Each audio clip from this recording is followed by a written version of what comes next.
Salut, c'est Lucie, Salut, c'est Alban.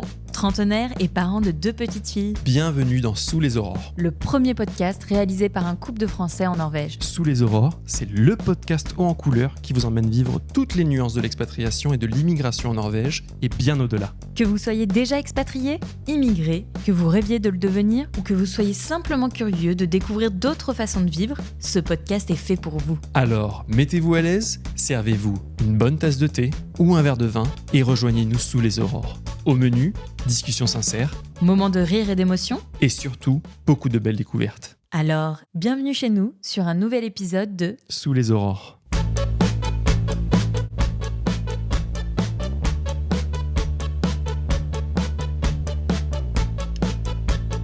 Bonjour à tous et bienvenue sur un nouvel épisode de Sous les aurores.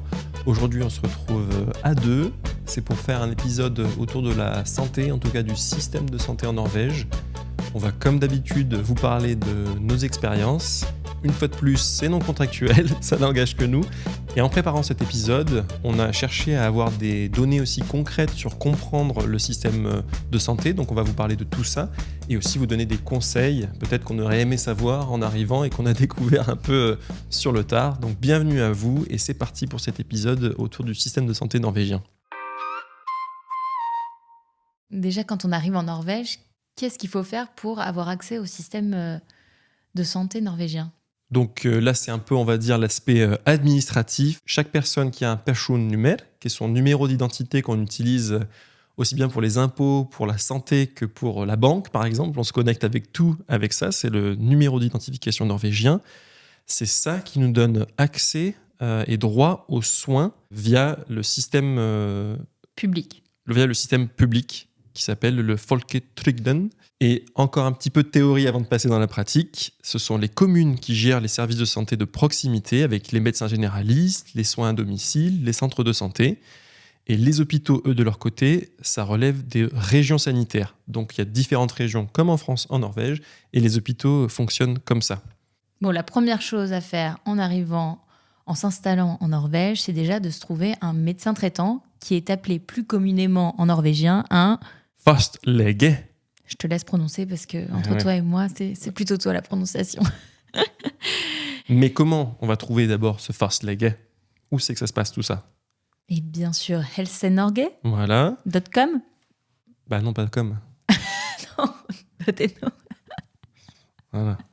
Non, mais c'était pour dire, on le cherche en ligne. Oui. Parce que tu dis ça à mon père, il va aller le chercher dans la rue. Enfin, Oui, c'est vrai, il va se rendre à un bureau et aller... oui. Du coup, c'est ce qu'on a fait quand on est arrivé en Norvège. Et là, je me rappelle, c'est moi qui ai fait cette démarche. Pas peu fier. Pas peu fière. Et je me rappelle, donc nous, on habitait dans le centre d'Oslo. Donc, il y a quand même pas mal de médecins traitants. Mais ils sont tous assez pris. Hein. Il y a une liste d'attente sur la plupart. Et tout ça, une fois de plus, se voit sur le site Helsenorge. Donc, on a t'as la accès liste. avec les noms des médecins par quartier et s'ils sont full, en fait, s'ils ont un nombre de patients qui est déjà atteint pour leur quota maximum, s'ils ont une liste d'attente, on peut aussi se mettre sur la liste d'attente ou alors on peut voir où il y a de la place et chez qui. Si je me rappelle bien, tu as le nom, tu as si c'est un homme ou une femme et combien ils ont de places libres ou combien il y a de personnes sur la liste d'attente. Quand on est arrivé, moi, j'ai pas trop cherché midi à 14h. Je nous ai inscrits sur celle qui avait de la place. Ouais. Et notamment, ça c'est un tips déjà, nous on a choisi le système un peu, on va dire, centre de santé, où c'était un colloque de médecins. Ouais, un cabinet médical avec plusieurs... Et en sachant que je m'étais dit à l'époque, et je l'ai pas fait, je me mets sur celle-là, et quand quelqu'un me dira qu'il y a un bon médecin dans le coin, je me mettrai sur la liste d'attente, parce que tu peux après te mettre sur la liste d'attente d'un autre médecin. Tu peux changer, je crois, jusqu'à 2 fois par an de médecin. En l'occurrence, on n'a pas eu trop affaire aux médecins, on a eu de la chance. Du coup... Mais est-ce que tu te rappelles quand même les premières visites ? Parce qu'il y a là aussi des petits culture chocs. Je ne sais pas si tu t'en souviens. Je ne sais pas si c'était directement en lien avec la grossesse. Peut-être rapidement. Peut-être c'est pour ça une des premières fois pour lesquelles on s'est rendu chez le médecin. Mais quand on rentre, parfois on n'était pas sûr si oui ou non il fallait aller parler à la personne qui était en gros à l'accueil. On ne savait pas s'il fallait forcément s'enregistrer ou pas. Tu attends ensuite tu t'assois, t'as pas eu forcément justement d'échange avec cette personne, on savait pas trop quand est-ce qu'on allait nous chercher. Non, c'est vrai, c'était pas très clair, mais ça, c'était peut-être lié à notre cabinet médical. Oui, mais au final, avec celui qu'on a actuellement, je le rencontre encore. Alors, je sais maintenant qu'il faut s'enregistrer, mais après, t'as pas trop de visibilité, sachant que quand tu prends ton rendez-vous en ligne, tu as la raison du rendez-vous et ensuite le temps imparti, qui est d'1 quart d'heure ou 20 minutes. Ouais, Donc je crois ça que c'est aussi, 15 minutes. ça change largement la donne comparé en France, où, aussi bien toi que moi, on a été élevés avec des médecins de famille. Ils connaissent les 4 dernières générations, tous les problèmes de la famille, toutes les vacances, tous les plans. Et puis ça dure pas 15 minutes la Et ça ne plupart dure du pas temps. 15 minutes. Surtout dans ma famille. Hein. Ça fera un épisode en soi. Mais oui, l'aspect humain avec son face-leggé, il est important, il est présent, mais peut-être pas prépondérant comme il peut l'être encore en France. Et encore, je pense que ça a évolué aussi, oui. Non, mais du coup, si c'est la première fois que vous vous rendez chez le médecin, normalement, il y a un petit trépied avec un petit clavier où vous enregistrez votre fameux PIN number, donc le person number, et ça indique au médecin que vous êtes dans la salle d'attente et il viendra vous chercher. Est-ce qu'il y a du retard ou est-ce qu'ils sont spontanés ? Alors, moi, j'ai eu du retard. Ouais. Surtout avant. Dans le nouveau, j'y suis allée qu'une fois, un peu moins. Un peu moins, oui. C'est vrai que tu sens... du coup, ce côté humain, c'est assez flagrant les premières fois parce que tu sens que t'as pas le time. T'es pas là pour raconter ta vie. T'es là pour raconter t'as mal ou comment. Ok, et elle te donne la solution directe. Mais moi, je me rappelle dans les premiers temps, surtout que quand j'y suis allée, c'était certainement pour ma grossesse au départ. T'as un peu envie de parler, de dire « Ah, c'est incroyable ». Qu'on te demande comment tu te sens et tout. Ouais. Je me rappelle surtout cette première médecin, elle était très factuelle. Oui, d'accord, tu as ça, c'est normal, tu es enceinte. Donc, on cherchait pas midi à 14h, ça durait 15 minutes. Je repartais avec mon prochain rendez-vous, mon prochain truc. Et surtout, on paye... Mais là aussi, c'est assez rigolo. On va rentrer un peu plus dans les détails après. Mais ouais, là, on explique nos premières consultations et le culture choc. Tu ne payes pas à l'avance, tu ne sais pas exactement combien tu vas payer, tu ne payes pas en partant non plus. En tout cas, dans ce premier cabinet médical où on allait pour notre face-leggé, on partait et ensuite on recevait sur notre téléphone une facture qu'on devait payer. Et c'était toujours un peu du gambling, on savait pas trop... La vie dit qu'une visite chez le médecin, c'est comme une boîte de chocolat, on sait jamais sur quoi on va tomber. Là, ça a oscillé selon les soins autour de 300 NOK, grosso modo. Voilà, je pense qu'il y a le prix de la visite. Après, si elle a utilisé du matériel, elle te le facture. Si elle a utilisé certaines choses...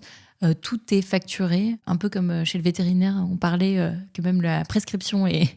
Exactement. Et là, c'est pareil. Je pense pas que la prescription soit facturée, je sais pas. Mais voilà, donc si tu es malade et que tu as besoin de médicaments, sachant que quand même, dans la plupart du temps, ils te donnent pas trop de médicaments, surtout si on est des Français qui avons tendance à aller chez le médecin pour des choses pas très graves, on va dire. C'est clair qu'elle vous dira... Va dans la forêt. Ouais, ça c'est un peu le mythe qui te disent d'aller promener dans la forêt. Prendre du temps pour soi, se reposer en général. Même si c'est cliché, c'est vrai que c'est fais confiance à ton corps, il va s'en sortir, quoi. Et d'ailleurs, pour la grossesse, c'était pareil. C'est genre, ils sont très dans le... c'est normal, tout ce qui se passe, c'est des changements, ça va bien se passer, quoi. Mais si jamais tu dois avoir des médicaments, tu vas à la pharmacie, tu donnes ton PIN number... Et en fait, l'ordonnance est directement faite en digital de chez le médecin et elle arrive à la pharmacie juste en donnant son numéro d'identification. Donc, il n'y a pas de transaction papier. Je ne sais même pas si en France, les ordonnances papier existent toujours ou pas. Non. En tout cas, ici, on ne vous remettra jamais, je pense, d'ordonnance papier. Exactement. Et du coup... Attends, mais aussi, gros choc culturel. Nous, on va chez le médecin, minimum, quand je dis nous, en France en tout cas, avant, une fois de plus, nos repères, tu vas chez le médecin, tu te fais ausculter. Ouais. On va regarder la gorge, les oreilles, on va écouter le cœur. Bah oui, on en profite, quoi. Non, mais on en profite, on se pose même pas la question. Bah oui, tu vas chez le médecin, tu vas te faire ausculter. Il va savoir si le cœur va. Surtout si t'es malade, pour moi, c'est essentiel de regarder si du coup tout va bien par ailleurs. Exactement. Et là, en fait, tu rentres dans la pièce, dans le petit bureau, on te regarde et on te dit dis-moi ce que tu as. Et donc là, ça va être, je sais pas moi, un mal de gorge, quelque chose qui va pas, grave ou pas d'ailleurs. Et soit ça va être traité par le fastlege. D'ailleurs, un fastlege en Norvège traite énormément de choses. Ils font un peu de la dermatologie, ils font un peu de gynéco, ils font plein de choses. Ou alors, on va te recommander en 2 temps 3 mouvements sur un spécialiste, si ça sort de son domaine de compétences. C'est vrai que, sauf si tu as une plaie, j'imagine, ou quelque chose qui est vraiment physique, ils vont pratiquement pas te toucher, quoi. Ouais. Et d'ailleurs, ils proposent pas mal de rendez-vous en visio, hein, ou par téléphone. Voilà, c'est assez différent.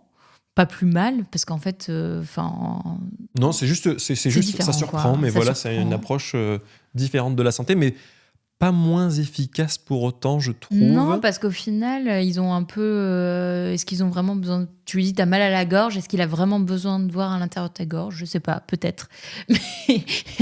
Mais c'est vrai qu'ils ne le font pas, en l'occurrence. Ce qu'on peut peut-être quand même préciser, c'est qu'on entend beaucoup, donc voilà, un des stéréotypes, ça va être si tu te sens mal, si ça va pas, tant que c'est pas grave, ça va être prendre du repos, prendre tes 3 jours de carence auxquels tu as droit, notamment avec ton employeur, sans arrêt médical. C'est au-delà de 3 jours qu'il faut un arrêt maladie, merci, qui vient du médecin. Donc là, une fois de plus, c'est beaucoup de confiance autour de la santé. C'est juste une différence. Les consultations se font différemment. Et d'ailleurs, là, petit point encore d'administratif, c'est Helfo, qui est l'agence publique qui gère les remboursements.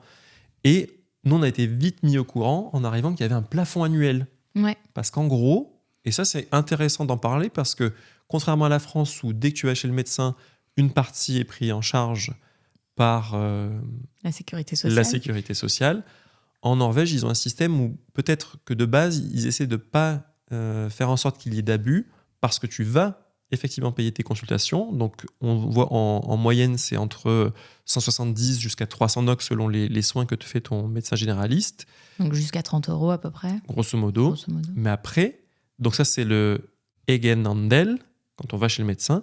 Et ensuite, il y a un plafond annuel qui fait qu'une fois que tu es peut-être allé souvent chez le médecin et que tu as au final pas mal payé, tu atteins un certain plafond et tu ne payes plus aucun soin, là tout est pris en charge. Donc si en janvier tu es très malade et que tu vas tout le temps chez le médecin et tout et que tu as payé au total peut-être 3000 NOK, c'est à peu près ça le plafond je crois, ce qui équivaut à moins de 300 €, et bien à partir de là, pour le reste de l'année, tu payeras plus. Voilà, ce plafond s'appelle le Egen Andelstak et comme tu as dit, c'est environ 300 NOK.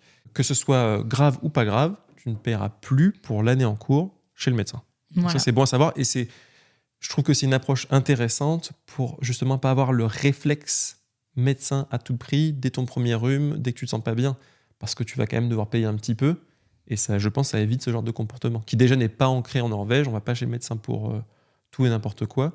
Et puis, comme ça coûte un minimum, tu réfléchis. Ouais, et pareil pour les médicaments, tu les payes. Ah oui, ça peut un peu faire... mal, c'est vrai que je trouve que c'est un système de santé fair, mais oui, effectivement, les médicaments aussi, pas d'abus là non plus, parce que ce soit prescrit ou pas, tu paieras tes médicaments. Jusqu'à ce que tu atteignes le plafond. Et d'ailleurs, là aussi, une petite anecdote. En France, c'est vraiment le Disneyland de la parapharmacie. Tu as tout, t'as tous les gels douche, t'as tous maintenant, ça limite, ça bascule sur de la parfumerie, t'as tout ce qui est la puériculture, enfin...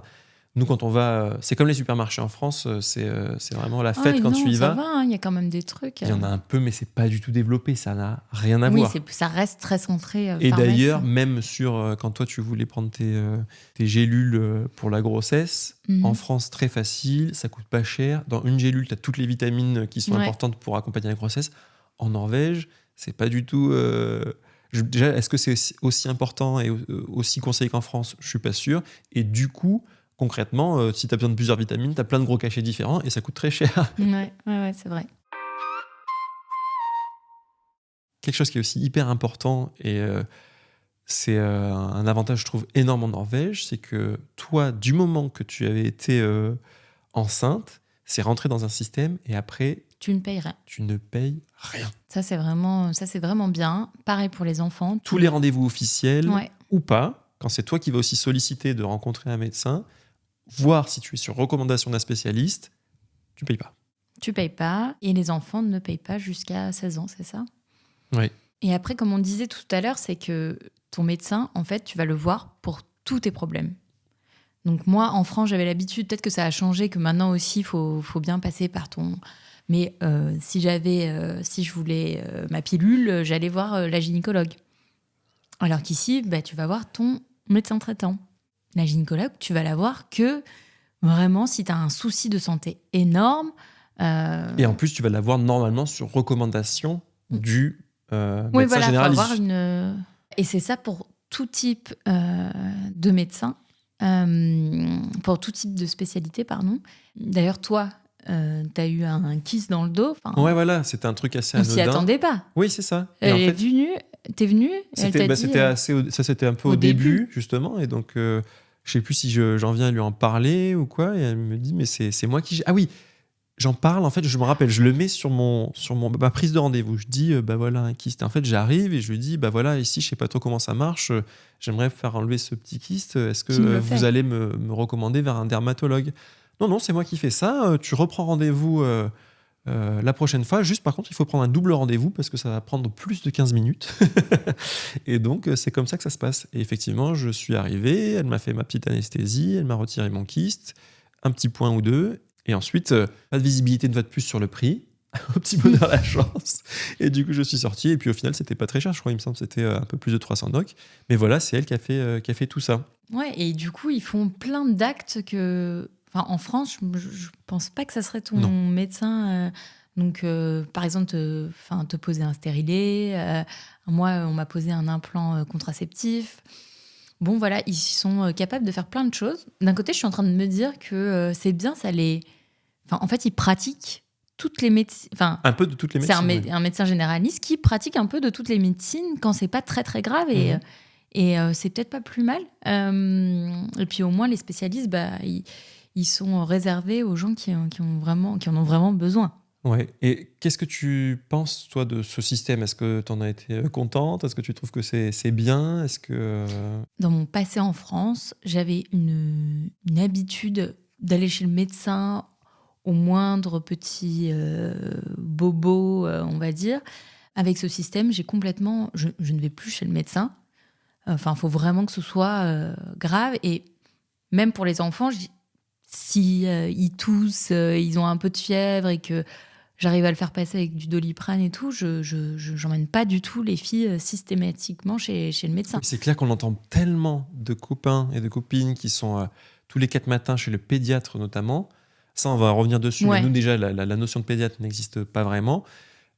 Mais chez le médecin non plus. Ouais, parce que... Alors, je pense qu'au départ, j'ai arrêté... Enfin, j'ai arrêté, je sais pas si j'avais commencé à y aller, mais j'y allais pas parce que je me disais, bon, de toute façon, vu la réputation des médecins, même si j'y vais en lui disant, ouais, j'ai super mal à la gorge, je sais pas ce qui se passe et tout, bon, il va me renvoyer chez moi, probablement sans médicaments, ou en tout cas, sinon avec des trucs que j'aurais certainement je serais déjà en train de prendre, en fait. Donc voilà, mais ce système me va parfaitement. Et je pense notamment que je les trouve... Il faut parfois, on va peut-être en donner des exemples, il faut parfois pousser. Quand on a vraiment un doute sur quelque chose, une espèce de conviction, il faut pas hésiter à pousser. Toi, tu vas nous en parler davantage avec l'instinct maternel notamment. Mais je pense aussi à une fois concrète. Donc ça, c'était notre ancien médecin quand on vivait entre Tøyen et Groenland. Gisèle n'était pas bien, elle devait être quand même fiévreuse. Elle était, je pense, encore relativement petite. Donc il faut quand même... Les fièvres, c'est pas forcément anodin. On s'était rendu chez le médecin généraliste. Et là, pour le coup, elle avait été branle-bas de combat. Elle avait direct, piqué le bout du doigt, fait une analyse de bactéries. Elle avait vu qu'il y avait présence de bactéries. Elle avait direct donné un traitement adapté. On entend souvent, et nous les premiers, on vous le dit, qu'il y a un peu ce stéréotype de ils sont très relax. Mais heureusement, je trouve aussi qu'ils peuvent réagir très rapidement s'il le faut. Ouais, c'est un peu mon expérience. C'est ça, c'est relax. Mais quand ils voient qu'il y a quelque chose qui ne va pas, ils agissent. Ils vont au bout du process pour savoir ce qui se passe et comment le résoudre. Comme quand tu es enceinte, moi, à l'époque de Gisèle, il y avait une échographie seulement sur toute la grossesse. Moi, j'étais hyper triste. Ouais. Pas parce que j'avais peur, pas spécialement, parce que j'avais envie de voir mon bébé. Mais voilà, en fait, il me disait, en fait, jusqu'à preuve du contraire, ta grossesse se passe bien. C'est vrai. Et par contre, on me disait, si jamais demain, on voit qu'il y a un problème... Donc, tu sais, ils mesurent ton ventre, ils ont plein d'autres façons de voir que ta grossesse se passe bien ou tu as d'autres symptômes. Là, ils n'hésiteront pas à te donner une échographie en plus de contrôle et même peut-être beaucoup plus si y a un truc grave. Donc Donc voilà, je trouve que c'est bien dosé. Après, tu as raison sur le fait que parfois, je trouve que du coup, ce côté très relax, peut-être qu'ils mettent du temps à découvrir certaines choses. On va en reparler, mais c'est un peu, en tout cas, mon expérience et du coup, la conclusion que j'en tire. Je voulais rajouter surtout que ça dépend comme partout, hein, c'est comme en France, ça dépend aussi des personnes sur lesquelles tu tombes. Donc nous, on est arrivés, on a eu une première médecin bien, mais très... On n'a pas créé de lien particulier. C'était très transactionnel, mais elle faisait son job. Elle faisait son job. Et ensuite, elle est partie, je crois, en congé maternité. Et on a eu une remplaçante. Et elle, bon, moi, je l'ai adorée. Il n'y a pas de question sur ça. Mais elle était beaucoup plus alarmiste. Donc, ce qui est pas trop ce qui est un peu contraire aux tendances norvégiennes. J'étais enceinte quand on avait rendez-vous avec elle. Et au moindre petit truc, elle me disait « Oh là là, ça c'est dangereux pour le bébé, ça c'est dangereux pour le bébé et tout ». D'ailleurs, elle m'a arrêté pratiquement toute ma grossesse. Et parfois, je me disais « Mais c'est un peu excessif. » C'était devenu la running joke entre nous, c'est que tu avais des rendez-vous obligatoires de suivi de grossesse, mais beaucoup étaient en fait, on va dire, sur sa recommandation à elle. Et donc là, on habitait déjà où on habite maintenant. Donc c'était tout un trajet que tu devais faire jusqu'au centre. Donc c'était l'expédition. Et à chaque fois, tu rentrais à la maison et tu me disais... non mais là il y a ça peut être très grave pour le bébé. Non mais là il y a cette protéine, ça peut être très grave pour le bébé. Non mais là il y a mon cœur, ça peut être très grave pour le bébé. Ouais, tout était très grave pour le bébé potentiellement. Ouais. Mais après c'est vrai que j'avais des trucs, donc elle n'était pas. Non mais elle c'était génial qu'elle fasse son taf à fond. Mais je pense que si on avait eu la première médecin, peut-être que j'aurais été beaucoup moins surveillée, moins suivie et tout. Bon, sachant que pour la grossesse on fera un épisode là-dessus, mais vous pouvez être suivi par des sages-femmes dans les centres de santé qui s'appellent les helsestasjon, on va en reparler, ou par le médecin.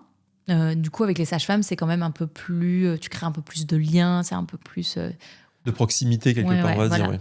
En l'occurrence, ça s'était très bien passé. Et elle, j'avais confiance que quand je venais dans son bureau, avec un problème, elle allait chercher la cause. Elle allait aller au bout du truc. Et maintenant, on a un nouveau médecin qui est près de notre nouvelle maison. Et lui, c'est pareil, c'est très transactionnel, très froid.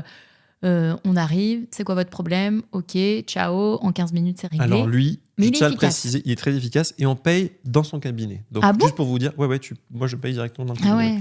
Ah oui, parce que moi j'y suis allée pour Gisèle, donc c'est pour ça que j'ai pas payé. Après, c'est comme tout, ça dépend des personnes sur lesquelles vous tombez. Toi, tu avais quand même eu une petite histoire aussi de post... Non, c'était pendant la grossesse que tu avais eu ton truc à la lèvre, ton excroissance, parce que il faut savoir. Non, mais histoire de malade. Voilà. Non, elle mérite d'être racontée dans son entièreté. Ok. Nous sommes en décembre 2021.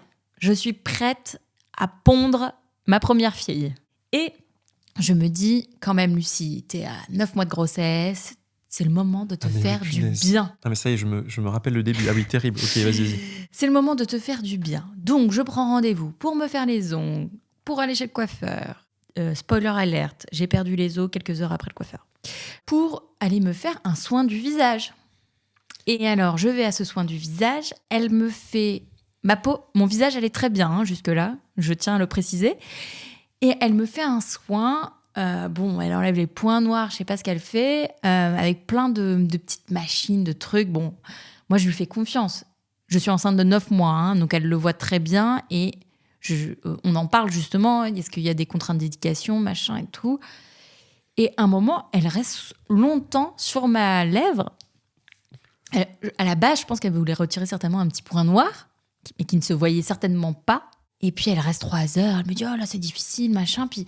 Bon, moi, je vois pas ce qui se passe, mais en gros, elle me dit à la fin « Oh là, c'était un peu compliqué sur ta lèvre, mais c'est parce que t'es enceinte, je peux pas faire tout ce que je veux faire. En gros, tu reviendras me voir pour qu'on termine le travail. » Punaise, si j'avais su. Oh là là, ce qui allait se passer derrière. Ouais. Donc, je sors de ce truc. Bon, quand tu sors d'un soin du visage, parfois, t'es un peu rouge, c'est normal, donc je m'inquiète pas trop, mais quand même, après quelques jours, là, j'ai comme une pustule sur la bouche, quoi. Non, je déteste ce mot, ça fait vraiment horrible. C'était pas si dégoûtant. On va dire, mais j'aime pas plus le mot grosseur. Donc franchement, tout est laid autour de ça. Mais c'était comme des couches de peau. On dirait et en fait, d'ailleurs, a posteriori, tu l'as appris. On t'a dit qu'en fait, ta lèvre avait été malmenée à tort et que du coup, parce que tu générais plein d'hormones de création de peau dans ton corps comme tu étais enceinte, bah, ça s'était répercuté sur ta lèvre qui créait des couches de peau les unes par-dessus les autres, quoi. Ouais, c'était super moche, faut le dire. Mais en plus, ça m'a suivi pendant combien de temps? Hyper longtemps. Ah ben, je pense qu'on a tous les albums photos jusqu'à il n'y a pas si longtemps. On pourrait vous faire un petit carrousel juste sur ça, quoi. Ouais. Elle était Parce toujours qu'après, là. j'ai été voir quelqu'un, une dermato, qui me l'a retiré bien longtemps après, qui me l'a fait au laser plusieurs fois. Elle m'a dit que c'était costaud et tout. Mais c'est vrai que voilà, Bah, c'est ça elle qui m'a t'a suivi. donné la raison. Non, mais d'ailleurs, attends, on parlait de ça. On est parti loin là. Mais excusez-nous, peut-être qu'on vous a écouté, que vous écoutez plus. Pour ceux qui sont encore là, merci d'être toujours là. On vous parlait de C'est un ça traumatisme. parce qu'à la base, tu étais allé voir ta médecin généraliste. Oui, mais attends, c'est la suite de l'histoire. Voilà. Ouais, voilà. Donc, je vais voir ma médecin généraliste en lui disant j'ai fait ce truc depuis Je suis ça. défiguré, aidez-moi. J'ai besoin d'aller voir un dermatologue qui m'aide. Et elle me dit oui, ça va être compliqué là et tout. Et je lui dis non, mais là, moi, je n'en peux plus. Il faut vraiment que quelqu'un m'aide. Donc, elle me fait une recommandation pour un spécialiste. On me donnait un rendez-vous pour dans très longtemps.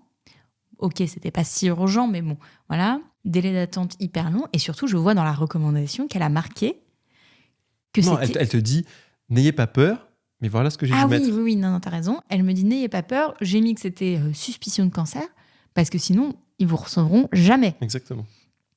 Mais en l'occurrence, elle n'était pas en mesure de m'aider. Donc bon, là, j'ai trouvé qu'il y avait un peu une défaillance. Et d'ailleurs, ce que j'ai fait après, c'est que je suis allée dans le privé voir une dermatologue pour régler ce problème vite fait, bien fait. Donc là, punaise, si j'avais pas pu aller dans le privé, c'est là où je me dis, bon, bof, il y a certaines limitations dans le système. Et pour vous parler un peu du privé, ça marche très bien. Il y a plein de chaînes différentes qui existent. Tout est forcément un peu plus premium. Tout est beaucoup plus rapide. Tu peux, si tu veux, sans recommandation, prendre rendez-vous avec des spécialistes. Par contre, comme dans tous les pays, quand on se tourne vers le privé, ça a un coût plus important. Bien sûr. Mais c'est bien d'avoir cette option. Et nous, notamment, l'option privée, sauf si c'est vraiment une urgence et on peut se rendre aux urgences d'Oslo, et alors on va quand même payer la consultation, par exemple. Toutes ces petites chaînes de médecins privés, c'est bien quand on reçoit. Ouais, voilà. Si jamais vous avez des proches qui sont en visite et qui ont besoin de voir un médecin rapidement, il y a la chaîne Dr Drop-in. Volvat, il y en a plusieurs. Oui. Ouais, vous pouvez prendre rendez-vous en ligne, c'est rapide, il y en a partout dans Oslo, et vous voyez un médecin rapidement. Je crois qu'on l'a même fait pour nous une fois.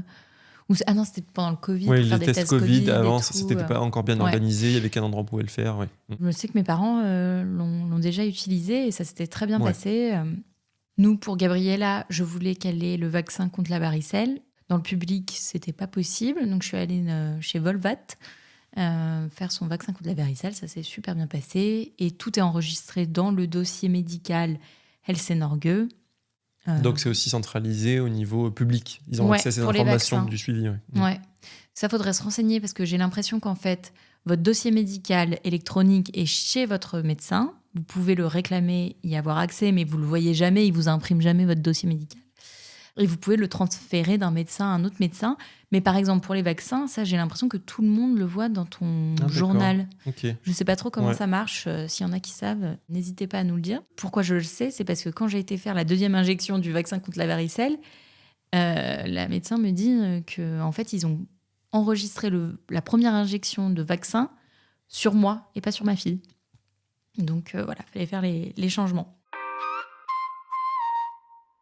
Après, quand on a une urgence, il faut aller aux urgences. Oui, et d'ailleurs, j'en profite. Là, on transitionne sur les urgences. Quelque chose que je tiens à préciser aussi, qui est peut-être, on va dire, culturel. Urgence, ça se dit legevakt. Et ce mot, en France, pour moi, les urgences, ça me fait direct penser public, hôpital. Et en fait, en Norvège, si on tape peut-être urgence ou legevakt sur Maps, Google Maps par exemple, on va en voir plein. Mais là, il faut faire hyper attention parce qu'il va y en avoir, parmi toutes ces peut-être choix qui vont pop-up, la plupart sont dans le privé. Il n'y a qu'un centre d'urgence public à Oslo qui s'appelle Legevakten i Oslo et qui se trouve à Trondheimsveien 233 et qui est donc l'hôpital de Aker qui est public.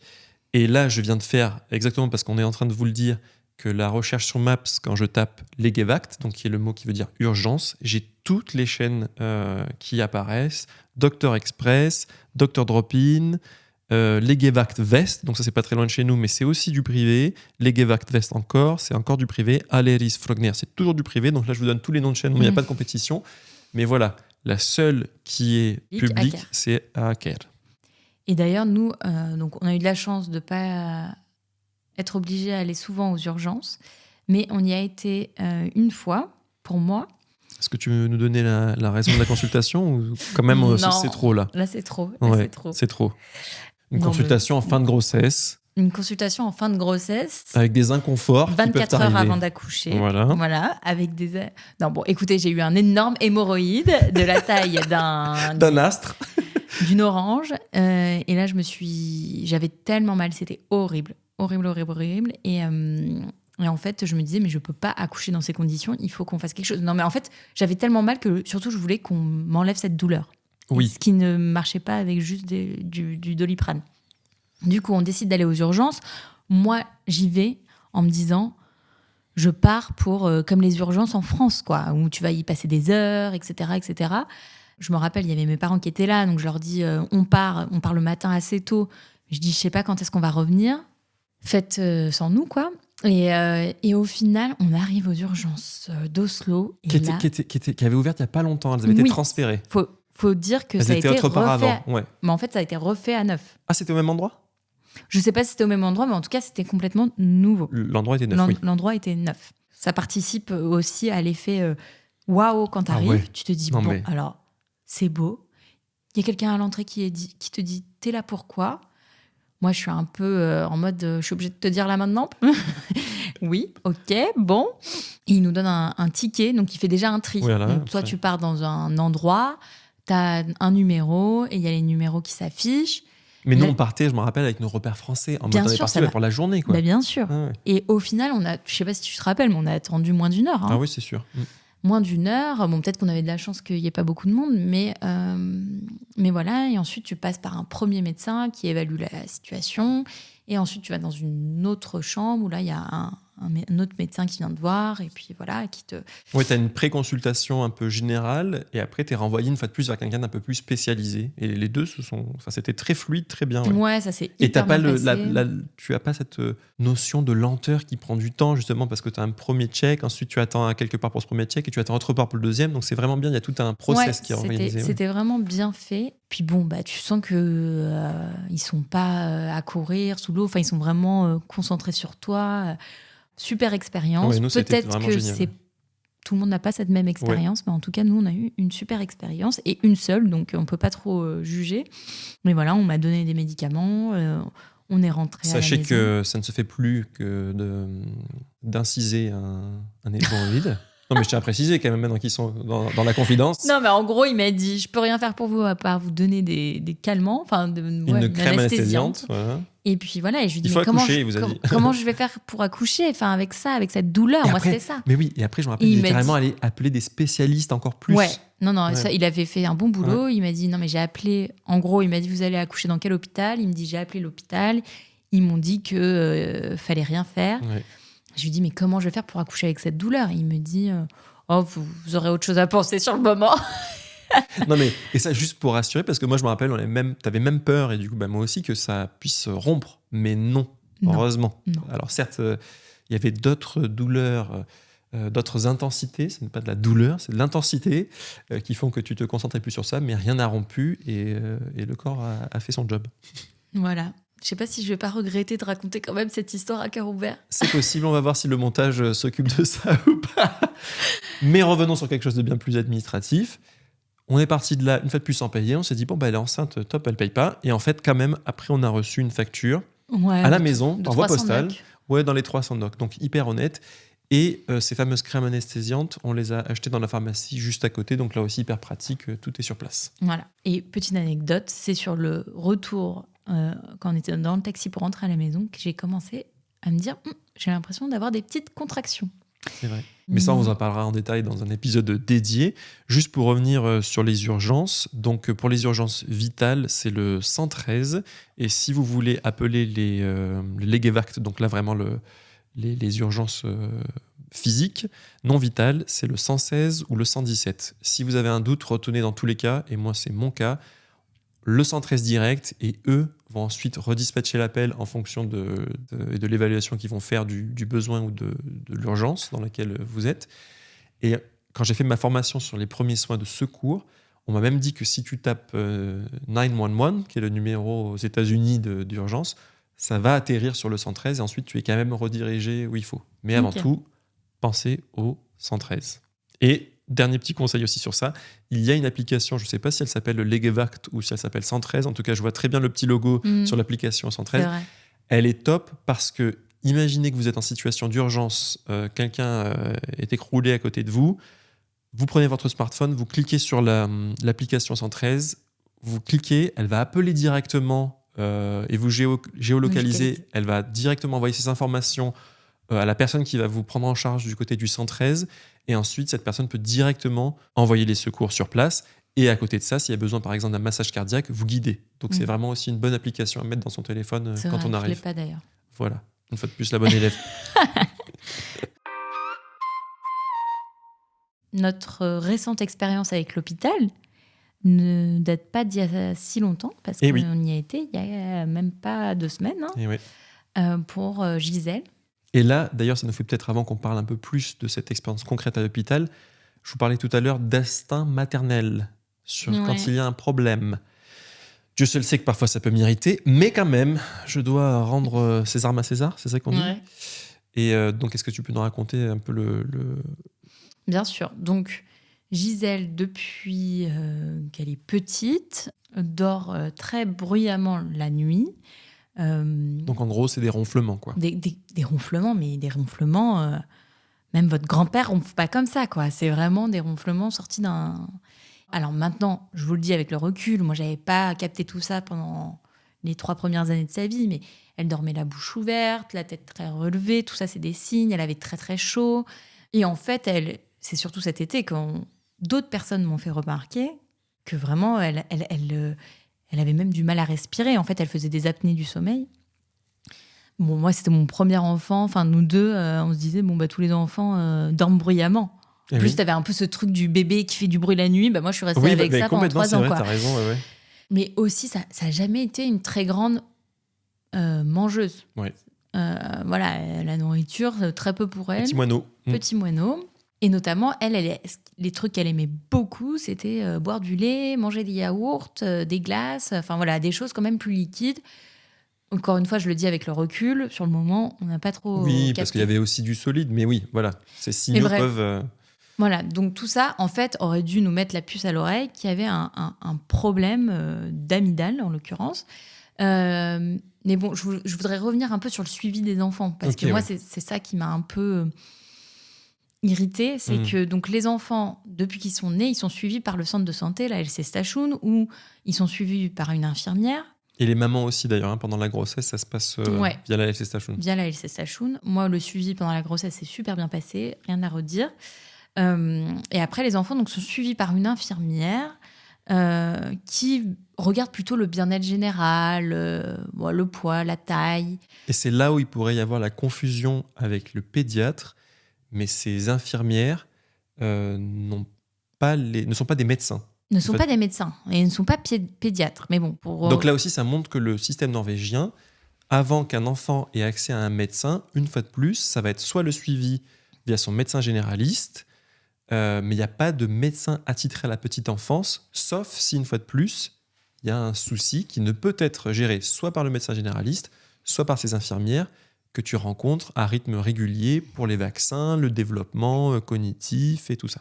Donc, elle a fait les check-up qui sont au départ tous les mois quand ils sont bébés. Puis après, poids, la taille. Et puis après, une fois par an, en gros. Helsesøster. Voilà, la Helsesøster. Parfois, pendant ces rendez-vous, on va voir aussi un médecin. C'est vrai quand même, oui. Quelques-uns, peut-être un pédiatre, à des moments clés, c'est vrai qu'il y a un médecin qu'on voit, oui. Qui lui regarde, fait un check-up complet. Le cœur, la gorge, les oreilles, un peu plus. Ouais. Voilà. Et c'est là où je trouve qu'on donnait quand même certaines informations. Et là-bas, encore une fois, ça dépend, à mon avis, sur qui tu tombes. Bref, du coup, Gisèle a eu ce suivi normal. Et en fait, moi, ce qui m'interpelle, c'est que pendant tous ces rendez-vous où on discute, est-ce qu'il nous pose les bonnes questions, est-ce qu'il regarde les bonnes choses, comment son problème n'a pas été identifié, sachant que, alors peut-être que je ne donnais pas les bonnes informations. Non, arrête de faire la maman qui se culpabilise. Voilà. Ouais, voilà. Enfin, en fait, je me dis, c'est vrai que moi, j'ai l'impression que si elle avait été suivie en France, on se serait rendu compte de ce problème plus tôt. Bon, peut-être pas, j'en sais rien. En tout cas, toujours est-il que cet été, quand même, plusieurs personnes m'ont dit c'est vraiment très bizarre sa façon de dormir. Plusieurs personnes nous ont dit qu'elle parlait du nez. Bon, je me dis, il y a un problème. Et là, je dis, je vais aller voir le médecin quand on rentre. Alban me dit... Le médecin généraliste, donc. Ouais. Le médecin généraliste. Mon chat qui me dit, oh là là, tu t'inquiètes pour rien, nanana. Et je prends rendez-vous chez le médecin. Ce nouveau médecin qui est très factuel, on arrive, il me dit, c'est quoi le problème ? Il regarde sa gorge, il me dit, elle a des amygdales énormes. Je vous recommande un spécialiste, au revoir. On a eu un premier rendez-vous à Örenelseholz, qui est l'ORL. Voilà, donc là c'est toi qui es allé. Ouais, il m'a dit, en gros, il a checké, il a ausculté. Il me dit, effectivement, les amygdales sont très grosses. Ok, c'est pour un problème de sommeil. Je vous donne ce spray à la cortisone cet été, vous le mettez, et si ça n'a pas diminué à votre tour, on va peut-être devoir envisager soit les végétations, soit les amygdales, soit les deux. Il se trouve que, comme on l'a dit, j'avais pas l'ordonnance papier. Ça, en fait, ça m'est sorti de la tête quand on préparait l'été, parce qu'on est parti tout l'été en France. Et en tant que père négligent que je suis, donc j'oublie.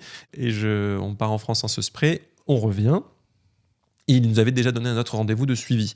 Donc je lui dis, bah ouais, non, on n'a pas fait le traitement avec le spray. Et au final, il me dit, non, mais il n'y a aucun problème avec ça, c'est pas grave. De toute façon, quand je vois la taille, elle se touche quasiment. Je vous donne une recommandation pour une opération de retrait des végétations et des amygdales. Et vous allez être contacté directement ensuite par l'hôpital qui va gérer ça. Il me dit même, c'est pas étonnant qu'elle soit pas une grande fan de manger, quoi, parce que ça doit vraiment la déranger.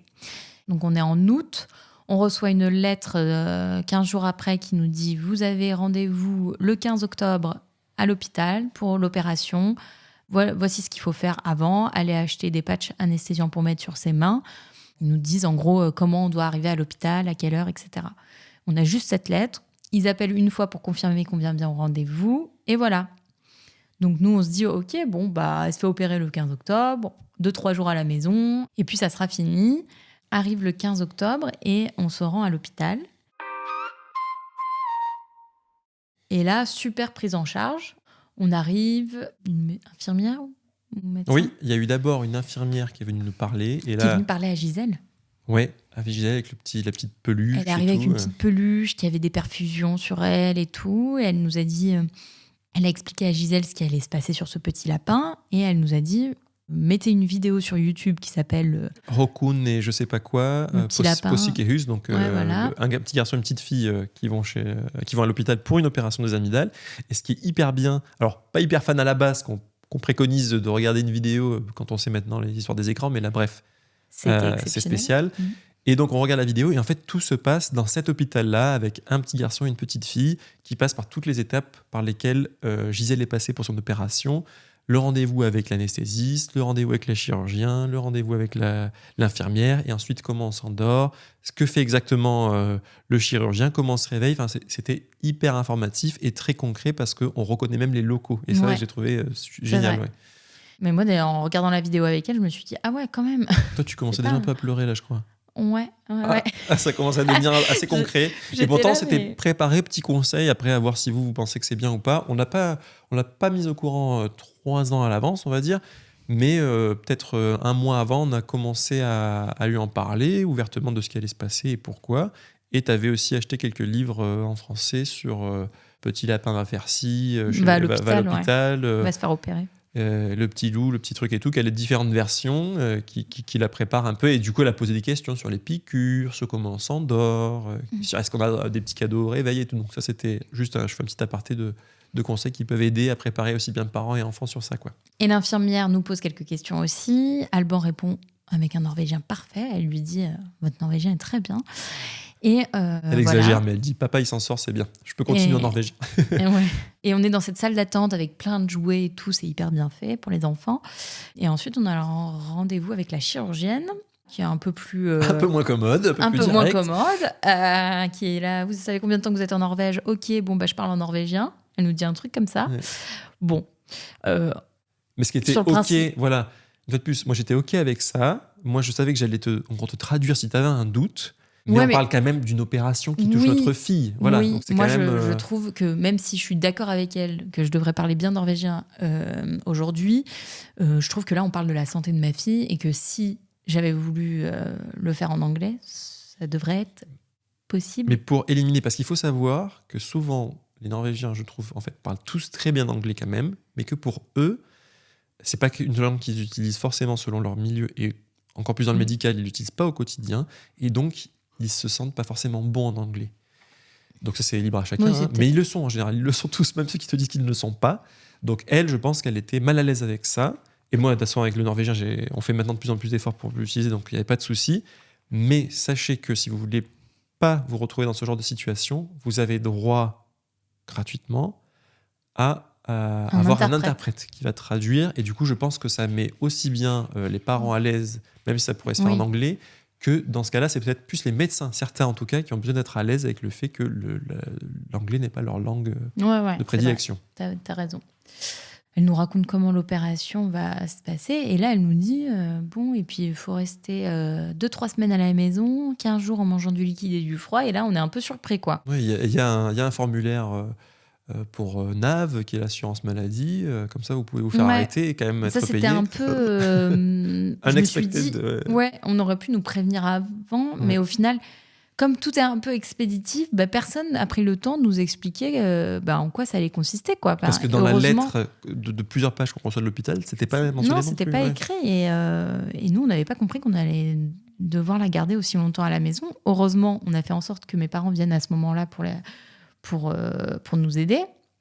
Mais sinon, il faut s'organiser avec le travail et tout. Et c'est là où je trouve que peut-être qu'en France, ton médecin généraliste, il t'aurait expliqué en quoi consistait l'opération, le post-opératoire. Ton pédiatre aurait peut-être repéré depuis longtemps cette histoire d'amygdale aussi. Ouais, voilà. Bon, on se demande, quoi. Tout s'est très bien passé. Ils ont été je trouve, très humains. Ouais. Toi, t'es rentré dans la salle avec elle. Oui, pour l'endormissement. Pour l'endormissement. Ils lui ont mis les perfusions, elle n'a rien dit. Mais après, elle ne voulait pas s'allonger sur la table. Et ils ont dit, pas de problème, on va l'endormir sur vous. Oui, en 2 secondes, alors que moi, je m'attendais vraiment à ce que... Je pense que j'aurais pu discuter avec Gisèle pour la convaincre facilement d'aller se mettre sur la table, quitte à ce que je la tienne, que je sois vraiment très proche avec elle. Et tout de suite, ils m'ont dit, non, vous inquiétez pas. D'ailleurs, pendant la pose de la perfusion dans la main, pour l'endormir et mettre quelques solutions salines et tout ça, il y avait... alors, il y a quand même pas mal de personnes au final. C'est vrai que c'est un petit peu impressionnant quand tu rentres dans cette salle de voir différents médecins, et un peu le matériel et tout, c'est ouf, ça, tu te prends un peu une bouffée de chaleur. Mais il y en a un notamment qui est un peu là, en tout cas au début, pour divertir l'enfant. Et donc il est là, moi j'étais là à gonfler des ballons et tout ça pendant qu'elle se faisait poser la perfusion. Ça n'a pas tellement marché, mais étant donné qu'elle, grâce à ses patchs, elle n'avait pas mal du tout, ça s'est très bien passé. Et après ils lui disent à chaque fois, voilà, là on te met un peu d'eau saline pour ça, là on te met ensuite le liquide pour t'endormir, on remet je crois un coup d'eau saline et hop, ça... Alors j'étais vraiment impressionné, moi je me suis fait opérer une fois endormi, c'était pour les dents de sagesse. Je me rappelais pas que c'était aussi soudain, mais elle, c'est vrai qu'elle est en 2 secondes, hop, elle s'est endormie dans mes bras. Moi, ça m'a émotionnellement remué de voir en fait à quel point un enfant de cet âge-là, qui est exposé à plusieurs langues, on lui parle d'opération, qu'on va lui retirer quand même une partie de son corps, enfin tu vois, il y a quand même quelque chose d'hyper important, et de voir la confiance aveugle qu'elle avait. Parce que je trouve que t'as un peu un truc qui est... mix dans le sens où à bientôt 4 ans, elle est hyper déterminée, on lui lit des choses sur le consentement, c'est mon corps, c'est ci, c'est ça, personne n'a le droit de toucher, c'est à moi. Ouais, mais d'ailleurs pas facile avec les médicaments du coup. D'ailleurs, ça c'est le post-opératoire qui est plus délicat, mais j'ai trouvé ça beau et en même temps ça a remis les choses en contexte de dire un enfant peut tout croire et peut tout parfois subir sans s'en rendre compte. Voilà, cette espèce de vulnérabilité. Mais attends, elle avait confiance parce qu'elle était dans tes bras. Bien sûr, aussi, c'est sûr. Mais ça m'a bousculé, en fait. Et du coup... moi, je croyais que ce qui t'avait bousculé, c'était de la voir partir aussi rapidement. Il y a eu de ça. Mais il y a eu de ça, de te dire, tu t'en remets complètement à cette équipe médicale et elle, la première. C'est elle qui a impacté. Moi, ça m'a impacté parce que c'était ma fille. Enfin bref, là, on est en train d'épiloguer, mais parce que c'était vraiment quelque chose d'émotionnel, de fort. Et du coup, donc hop, elle s'endort sur moi. Vite, ils la prennent. Et là, ils me disent, voilà, monsieur, on vous raccompagne. Alors là, moi, j'ai été dans l'espace. Ah là, ouais, tu t'es perds revenu dans complètement la tes salle repères. d'attente. Je t'ai vu en orbite. Et donc, je sors de la salle d'opération. Heureusement, il y a une autre infirmière qui est là pour te dire, qui te raccompagne. Elle me dit, en gros, ça va, papa? Et là, moi, j'avais, entre-temps, un peu les larmes qui étaient montées et tout. Je lui dis... les devants de l'escalier, je lui dis ouais, c'est un peu difficile, et donc elle me dit je comprends et tout, mais ça va aller, vous inquiétez pas, et donc elle me raccompagne jusqu'à toi, quoi. Et donc là c'est un peu là, je faisais bonne figure devant Gisèle parce que je voulais vraiment qu'elle puisse s'endormir dans la confiance la plus totale, et c'est ce qui s'est passé, et tant mieux, mais ça n'est pas moins délicat pour le parent qui vit ça. Non, c'est clair. D'ailleurs, c'est pour ça que je t'ai envoyé. Ouais, c'est clair. Oui, conseil, en tout cas notre expérience, essayez d'avoir si l'enfant est d'accord, bien sûr, n'hésitez pas à vous reposer, si je puis dire, sur le parent qui est le plus confiant et qui arrive à prendre le plus de recul sur ça, qui est peut-être le moins émotif, en tout cas dans ce cas-là, pour que l'enfant soit le plus rassuré possible. Ouais. Et du coup, l'opération, très bien, 45 minutes, c'était plié. Et après, toi, tu la retrouves pour le réveil. T'arrives, elle est encore endormie. Elle a dormi encore 1 heure, ce qui est normal. C'est ce qu'ils souhaitaient aussi. Ils disent que c'était optimal qu'elle se réveille pile poil 1 heure après son retour de salle d'opération. Et c'est vrai que c'est assez impressionnant. C'était vraiment boum, d'un seul coup, 1 heure est passée. Elle s'est réveillée comme ça de son lit. Mais avant ça, juste pour vous dire un peu, il y a une infirmière qui est vraiment veille à côté de moi et à côté de Gisèle pour regarder ses constantes, pour voir sa respiration, pour voir s'il n'y a pas un peu de sang qui coule encore de l'opération. Et d'ailleurs, c'est arrivé, c'était vraiment minime. Mais il peut y avoir encore des petits saignements, d'ailleurs, même les jours d'après, c'est possible. Ça n'a pas été notre cas, nous, c'était juste en sortant de la salle d'opération. Et après, dès qu'il y a le réveil de l'enfant, c'est voir si tout va bien, informer aussi les parents sur tout le suivi post-opératoire, les médicaments, les choses sur lesquelles il faut peut-être être un petit peu vigilant pour la cicatrisation, pour la fièvre, la fièvre à post-op, c'est normal, pas de fièvre forte et au-delà de 3 jours. Donc tout ça, il faut en avoir un peu conscience. N'hésitez pas à prendre des notes, parce que heureusement, on vous remet aussi un petit fascicule avec un diplôme, notamment d'opération, mais aussi les notes sur le suivi, et une fois de plus, ce sur quoi il faut être vigilant, et la prise de médicaments que vous allez faire et tout ça. Donc c'est bien fait, mais c'est quand même, une fois de plus, un état émotionnel particulier, beaucoup d'informations, en norvégien, dans mon cas. Donc, prenez peut-être des notes si ça vous rassure. Et bref, tout s'est bien passé. J'ai trouvé le personnel aux petits soins. C'était vraiment bien. Une fois de plus, on est dans le public. Donc, tout ça, on n'a rien payé, sauf les médicaments. C'était un coût. D'ailleurs, petite leçon de norvégien. Quand on me parle des médicaments et tout ça, on me dit oui, donc là, ça va être des stick pills. Et moi, je me dis ça va être des petits cachets à avaler. Pills, stick. Bon, et en fait, non. Stick pills, ce sont les suppositoires. Donc, j'avais pas tout de suite compris que ça allait être vite compliqué pour la prise des médicaments. Là aussi, conseil, à la pharmacie, Lucie a pris la version sirop et la version suppo. Les deux, honnêtement, sont hyper compliqués. Parce qu'à 4 ans, les enfants ont déjà largement plus envie qu'on leur mette quelque chose dans les fesses, même si c'est pour la santé, donc c'est compliqué. Et les sirops, même s'ils sont avec des goûts et tout, peuvent être un peu... abrasif ou assez fort, et donc ça va aussi leur faire mal. Quand elle est pas malade, elle adore prendre du sirop, et là en l'occurrence elle voulait vraiment pas, quoi. Donc ça n'a pas été facile. On a réussi à cacher avec voilà. Mais autre côté positif aussi oui, on me pose notamment la question, vous êtes venu comment? Je dis en bus. Elle me dit alors on va vous commander un taxi. Et moi je m'étais un peu dit c'est quand même bizarre qu'ils prennent cette décision à ma place de si on veut prendre un taxi ou pas. Parce que ça peut coûter très cher les taxis à Oslo. Voilà. Et en fait, donc le doute persistait jusqu'à ce que le taxi vienne nous prendre et tout. Et en fait, la prise en charge du taxi était couverte par l'hôpital, en tout cas par le système public. Exactement, c'était pris en charge. Donc ça, c'était une bonne surprise pour nous qui n'avons pas encore de voiture. Et d'ailleurs, on pourra faire un épisode là-dessus, c'est un cauchemar pour nous de trouver une voiture. Ça devrait se résoudre, on en parlera plus tard. Donc voilà, ça c'était un peu notre expérience récente avec l'hôpital. On ne pensait pas que ça serait aussi dur les jours d'après, mais elle a été quand même très très douloureuse. Et souvent mes amis français me disaient mais ça va, mais de toute façon elle va avoir qu'est-ce qu'ils disaient les médecins, c'est quand son suivi et tout. Il n'y a pas de suivi. Enfin, s'il n'y a pas de problème, ils partent du principe que c'est réglé. Elle a plus d'amygdale, job done.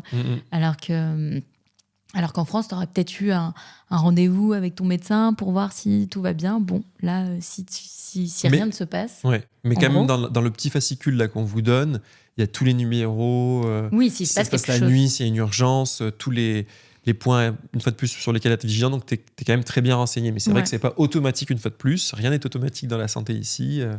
Il n'y avait pas de rendez-vous prévu. Donc, au final, une expérience positive, mais où le doute persiste de est-ce qu'ils auraient pu le voir avant ? Est-ce que le système, en gros, est assez efficace pour repérer ça ? D'ailleurs, moi, suite à ça, ça m'a un peu échauffée. Donc, j'étais là, je vais aller voir une pédiatre française à Oslo pour qu'elle regarde Gabriella, notre deuxième fille. Elle, c'était parce qu'elle a mis un peu de temps à marcher, elle est hyper flexible. Je voulais qu'elle me confirme que c'était bien ça, qu'elle est hyper flexible, mais qu'il n'y a aucun autre problème. Et donc là, juste pour préciser, tout à l'heure, je vous disais, il n'y a pas donc les helsesøster, les dames qui travaillent à l'helsestasjon, sont des infirmières, elles ne sont pas médecins, mais en fait, tu as quand même un équivalent, alors une fois de plus, qui n'est pas du tout automatique, au contraire, du pédiatre, qui est le barnelege. Et là, c'est la personne que tu as contactée. Voilà. Mais qui était française, parce que je voulais parler en français, etc. Donc, je viens la voir pour ce problème de marche qui retardait, je ne sais pas comment appeler ça, qu'elle met du temps à marcher. D'ailleurs, ça a été repéré très rapidement par le centre de santé et ils ont mis en place un suivi avec une physiothérapeute. Ce qui était bien avec le suivi physio, c'est que parfois on avait au début les rendez-vous à l'helsestasjon. Et ensuite, eux nous ont posé la question si on voulait qu'ils prennent le relais directement au barnehage, donc au jardin d'enfants. Et c'est ce qu'ils ont fait. Et ça, c'était pratique pour nous parce que ça ne nous rajoutait pas des allers-retours en plus. C'est eux qui allaient observer directement Gabriella au jardin d'enfants. Donc, ils la suivaient, ils donnaient des exercices.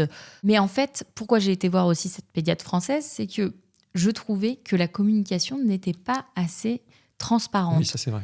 Genre, un jour, quand on va la voir, elle nous dit... Ah, c'est super, elle a eu un eye contact avec vous. Je suis là, oui. Et en fait, je comprends. J'étais en congé paternité, c'est moi qui allais assurer ses premiers rendez-vous avec la physio. Et la première fois, Gabriella était allée très facilement, donc elle était toute petite, elle était allée très facilement vers la physiothérapeute et sa jeune étudiante qui était avec elle. Et elle m'avait rien dit. Moi, j'avais trouvé ça trop cool que Gabriella aille vers elle facilement. Contrairement à un enfant qui peut être très timide. Et c'est la fois d'après où j'y suis retourné, où là, elle venait beaucoup plus vers moi. Quand on faisait l'exercice, elle avait plus de mal à aller vers elle. Et elle me dit sur le coup, c'est bien parce que là, on voit que vraiment elle a besoin de vous, qu'elle va vers vous, et qu'elle essaie de vous parler à sa manière, qu'il y a une communication, et elle nous regarde, elle vous regarde. On est rassuré parce que c'est vrai qu'on a limite trouvé que la fois d'avant, elle était trop facilement à venir vers nous et qu'il n'y avait pas de connexion, quoi.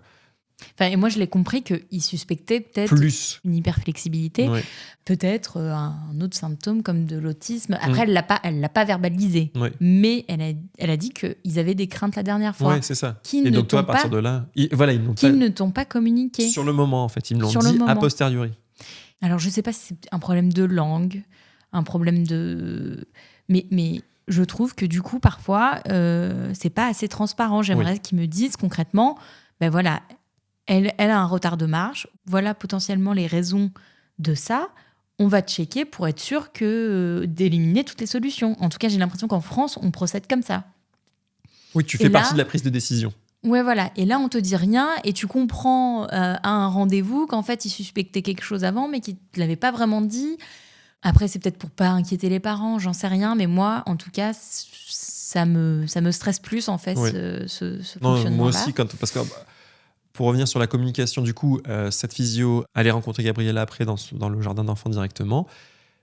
La physio, on n'était plus dans la boucle de communication. Elle ne discutait quasiment qu'avec l'école. Et donc là, c'était vraiment bizarre que moi, l'école qui n'a aucune connaissance médicale, me parle du développement moteur de ma fille. Donc là, c'est vrai que c'était un truc qui était devenu inconfortable et un peu un cercle vicieux pour nous, où on se disait, mais quelle est la finalité de ce suivi ? Pourquoi on ne nous tient pas au courant ? Et je pense qu'une fois de plus, il n'y a pas de mauvaise intention, c'est leur manière de faire. Et là, pareil, c'est important pour Lucie. Elle a voulu aller plus profond. Et donc, c'est ça qui est important, c'est que tu l'as fait. Ouais, et donc je suis allée voir la pédiatre qui a regardé, qui me dit elle est clairement hyper flexible, c'est pour ça que la marche met du temps, mais il n'y a aucun autre problème par ailleurs.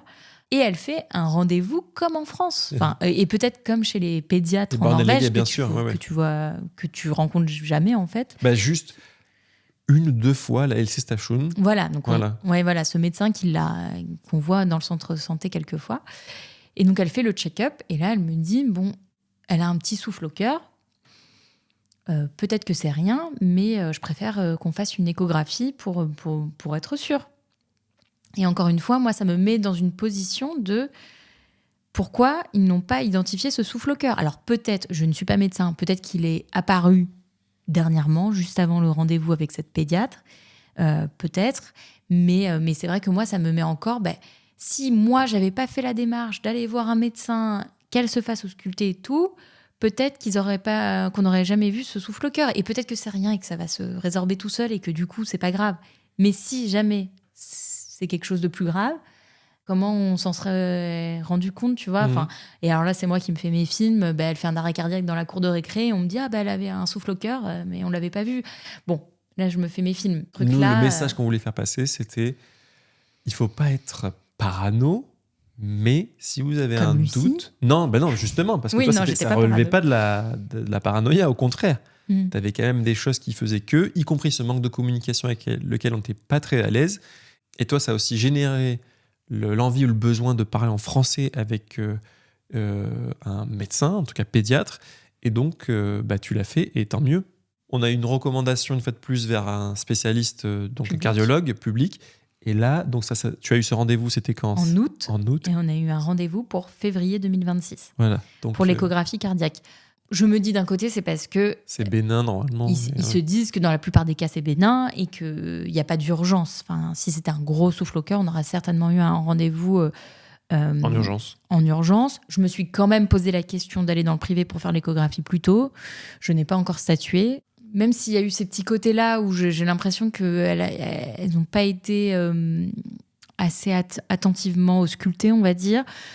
Pour autant, je sais que si, à l'échographie cardiaque, ils voient qu'il y a un problème, je sais que la prise en charge sera parfaite et qu'elle sera très bien suivie. Ouais, je pense que c'est une bonne manière de résumer et que du coup, parfois, la première identification, c'est peut-être ça qu'il faut un peu pousser, en fait. Ouais, si on sent qu'il y a un truc qui ne va pas, faut y aller, faut aller chez le médecin, chez son face légué et dire insister, je trouve qu'il y a un truc qui ne va pas, regardez.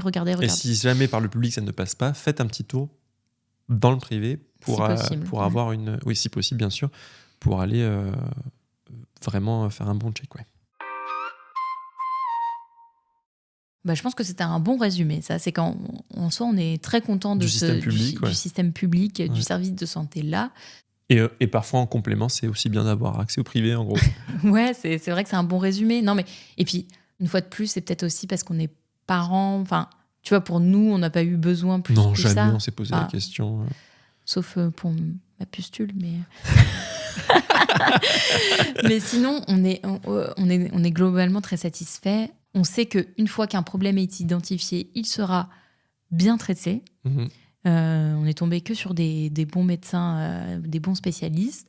Mon seul petit bémol, c'est dans l'identification, c'est peut-être lié à ce côté un peu... ce côté tout va bien, tant que tu n'as pas un très gros symptôme qui montre que ça ne va pas bien. Bon, est-ce que parfois, ça ne met pas du temps à identifier qu'il y a un problème? Et d'ailleurs, on en avait parlé déjà dans l'épisode avec Julia et Morten, du suivi de grossesse. On fera à nouveau un épisode plus concret sur ça. Mais voilà, le système de santé norvégien, contrairement à la France, où tu vas être ultra suivi, à absolument aller chercher le problème, le système norvégien n'est pas dans la prévention de tout le temps. Ça va être, s'il y a des symptômes qui arrivent, alors on va les creuser. Et ce qui en soi est bien, et pareil, aucun système n'est parfait, il y a des loupés des deux côtés dans tous les cas. Ouais.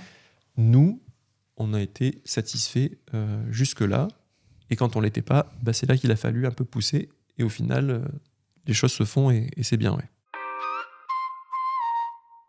On vous a raconté un peu notre expérience avec le système de santé publique norvégien. On espère vous avoir donné aussi des petits tips, des petites infos. Encore une fois, c'est notre expérience personnelle. Peut-être que des gens ont eu des expériences complètement différentes. Et d'ailleurs, nous, ça nous enrichit. Si vous avez une expérience complètement différente, n'hésitez pas à prendre contact. On veut entendre des choses qui se passent bien, mais des choses qui ne se passent pas bien aussi. Ça fait partie de la diversité. Ouais. On fera un épisode d'ailleurs certainement avec un professionnel de santé. Et pas qu'un même, oui. Et pas qu'un.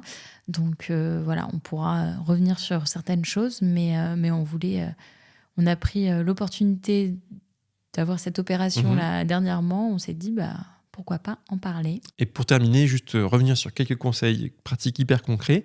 Si vous venez d'arriver, rappelez-vous, grâce au P-Number, vous pouvez ensuite vous inscrire sur helsenorgay.no pour chercher votre médecin généraliste, donc le Fastleger.